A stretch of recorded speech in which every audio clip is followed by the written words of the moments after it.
అండి అందరికీ. Welcome to Rangoli by CSHR channel. మొదట ఒకరి ముఖం ఒకరికి చూడాలనిపించేది కాదు, కానీ కాలం గడిచే కొద్దీ ఒకరు లేకుండా మరొకరు ఉండలేని స్థితికి చేరుకున్నారు. కథలోకి వెళ్ళే ముందు మన ఛానల్ని సబ్స్క్రైబ్ చేసుకొని వారు ఎవరైనా ఉంటే ప్లీజ్ సబ్స్క్రైబ్ చేసుకోండి ఫ్రెండ్స్. పశ్చిమ గోదావరి జిల్లాలోని ఒక చిన్న గ్రామంలో అర్జున్ మరియు కార్తీక్ అనే ఇద్దరు అబ్బాయిలు ఉండేవారు. ఇద్దరూ ఒకే స్కూల్లో చదివేవారు, కానీ వాళ్ళిద్దరికీ అస్సలు పడేది కాదు. అర్జున్ చదువులో ఫస్ట్, కార్తీక్ క్రీడల్లో ఫస్ట్. ఎవరైనా అర్జున్ని పొగిడితే కార్తీక్కి కోపం వచ్చేది. కార్తీక్ని పొగిడితే అర్జున్కి అసూయ వచ్చేది. ఒకరోజు స్కూల్లో సైన్స్ ప్రాజెక్ట్ పోటీ జరిగింది. అర్జున్ తయారు చేసిన ప్రాజెక్ట్ను చూసి అందరూ మెచ్చుకున్నారు. చూసిన కార్తీక్ ఇందులో గొప్పేముంది అని ఎగతాళి చేశాడు. అర్జున్కి చాలా కోపం వచ్చింది. నువ్వు చదువు గురించి మాట్లాడుకు అన్నాడు. ఆ మాటలతో ఇద్దరి మధ్య పెద్ద గొడవ జరిగింది. ఆ రోజు నుంచి వాళ్ళు ఒకరితో ఒకరు మాట్లాడడం పూర్తిగా మానేశారు. అనుకోని సంఘటన ఒకటి జరిగింది. కొన్ని నెలల తర్వాత స్కూల్ నుంచి టూర్కు వెళ్ళారు. అందరూ కొండ ప్రాంతానికి వెళ్ళారు. అక్కడ అర్జున్ కాళ్ళు జారి లోయ వైపు పడిపోతుండగా అందరూ భయంతో చూస్తూ ఉండిపోయారు. కానీ కార్తీక్ మాత్రం వెంటనే పరిగెత్తి అర్జున్ చేతిని పట్టుకున్నాడు. తన ప్రాణాల్ని కూడా లెక్క చేయకుండా అతడి పైకి లాగాడు. ఆ రోజు మొదటిసారి అర్జున్ కళ్ళల్లో కన్నీళ్లు కనిపించాయి. నన్ను ఎందుకు కాపాడావు అని అడిగాడు. కార్తీక్ చిరునవ్వుతో శత్రువైనా మనిషే కదా అన్నాడు. ఆ మాట అర్జున్ మనసులో బలంగా ముద్రపడింది. ఆ రోజు తర్వాత ఇద్దరి మధ్య కోపం కొద్దిగా తగ్గింది.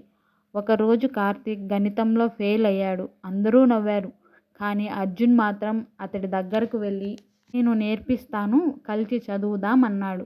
కార్తీక్ ఆశ్చర్యపోయాడు. ఆ రోజు మొదలైన చదువు కొన్ని రోజుల్లోనే మంచి స్నేహంగా మారింది. ఒకరోజు కార్తీక్ తండ్రికి ప్రమాదం జరిగింది. ఇంట్లో పరిస్థితి చాలా దారుణంగా మారింది. కార్తీక్ స్కూల్ మానేయాలని నిర్ణయించుకున్నాడు. ఆ విషయం తెలుసుకున్న అర్జున్ తన పొదుపు డబ్బులు తీసుకొచ్చాడు. అంతేకాక తన స్నేహితులందరితో కలిసి సహాయం సేకరించాడు. కార్తీక్ కుటుంబానికి అండగా నిలిచాడు. అది చూసి కార్తీక్ ఏడ్చేశాడు.